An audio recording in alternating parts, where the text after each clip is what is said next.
Welcome to my channel. ఈరోజు అమ్మ వంటల రుచిలో ఆరోగ్యకరమైన ఓట్స్తో టేస్టీగా ఉండే ఓట్స్ ఇడ్లీ ఏ విధంగా తయారు చేయాలో ఇప్పుడు చూద్దాం. ముందుగా స్టవ్ మీద కడాయిని పెట్టుకొని 1 కప్పు ఓట్స్ వేసుకొని లో ఫ్లేమ్లో కలుపుతూ వేయించుకోవాలి. ఇవి పచ్చివాసన పోయి క్రిస్పీగా అయ్యేంత వరకు వేయించుకోండి. ఇప్పుడు స్టవ్ ఆఫ్ చేసుకొని చల్లారబెట్టుకోవాలి.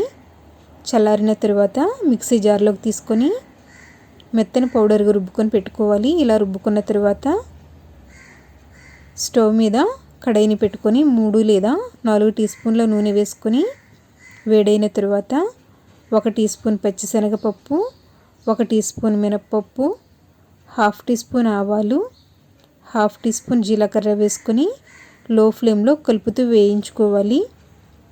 ఇవి వేగిన తర్వాత సన్నగా తరిగి పెట్టుకున్న పచ్చిమిరపకాయ 1, సన్నగా తరిగి పెట్టుకున్న అల్లం 1 టీ స్పూన్, తరిగి పెట్టుకున్న కరివేపాకు 1 టేబుల్ స్పూన్ వేసుకొని ఇవి అన్నీ బాగా వేయించుకోవాలి. తరువాత 2 చిటికెల ఇంగువ వేసుకొని తురుముకున్నటువంటి క్యారెట్ 1/2 కప్పు వేసుకొని లో ఫ్లేమ్ లేదా మీడియం ఫ్లేమ్లో కలుపుతూ బాగా వేయించుకోండి. ఇలా వేగిన తర్వాత ఇందులో 1/2 టీ స్పూన్ పసుపును వేసుకొని బాగా మిక్స్ చేసుకోవాలి. తరువాత 1/2 కప్పు బొంబాయి రవ్వను వేసుకొని లో ఫ్లేమ్ లేదా మీడియం ఫ్లేమ్లో కొంతసేపు వేయించుకోవాలి.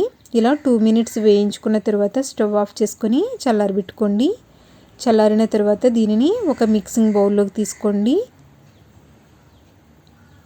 తరువాత ముందుగా రుబ్బుకొని పెట్టుకున్నటువంటి ఓట్స్ పౌడర్ని కూడా వేసుకొని తగినంత ఉప్పు, 1/2 టీ స్పూన్ వంట సోడా వేసుకొని బాగా మిక్స్ చేసుకోవాలి. తరువాత 1/2 కప్పు పెరుగును వేసుకొని తరిగి పెట్టుకున్న కొత్తిమీర 1 టేబుల్ స్పూన్ వేసుకొని బాగా కలుపుకోండి. ఇలా కలుపుకున్న తర్వాత 1 కప్పు వాటర్ని తీసుకొని కొద్దిగా వేసుకుంటూ బాగా మిక్స్ చేసుకోవాలి.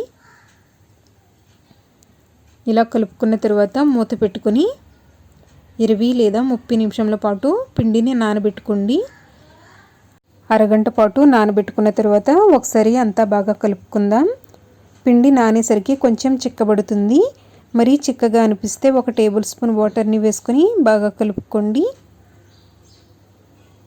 తరువాత ఇడ్లీ గిన్నెకు కొద్దిగా నూనె రాసుకొని తయారు చేసుకున్నటువంటి బ్యాటర్ను ఇందులో వేసుకోవాలి. వేసుకున్న తర్వాత స్టవ్ మీద ఇడ్లీ స్టాండ్ను పెట్టుకొని 1.5 కప్పు వాటర్ని వేసుకోవాలి. వేసుకొని ఇడ్లీ గిన్నెను పెట్టుకొని లో ఫ్లేమ్ లేదా మీడియం ఫ్లేమ్లో 10 నుంచి 15 నిమిషంల పాటు ఆవిరి మీద ఉడికించుకోవాలి. 15 నిమిషంల తర్వాత ఇవి రెడీ అయ్యాయి. ఇప్పుడు స్టవ్ ఆఫ్ చేసుకొని బాగా చల్లారిన తర్వాత ఒక ప్లేట్లోకి తీసుకుందాం. చూస్తున్నారు కదా, చాలా సాఫ్ట్గా ఇడ్లీలు రెడీ అయ్యాయి. వీటిని ఇలాగే తినొచ్చు, లేదా ఏదైనా చట్నీతో కానీ కారం పొడితో కానీ తిన్నట్లయితే చాలా టేస్టీగా ఉంటాయి. మీరు కూడా ఇదే విధంగా తయారు చేసుకొని ఎలా వచ్చాయో కామెంట్ చేయండి. ఈ వీడియో మీకు నచ్చినట్లయితే లైక్ చేయండి, షేర్ చేయండి. మీరు ఇంతవరకు నా ఛానల్ని సబ్స్క్రైబ్ చేసుకున్నట్లయితే మరిన్ని వంటల కోసం సబ్స్క్రైబ్ చేసుకోండి. Thank you for watching my video.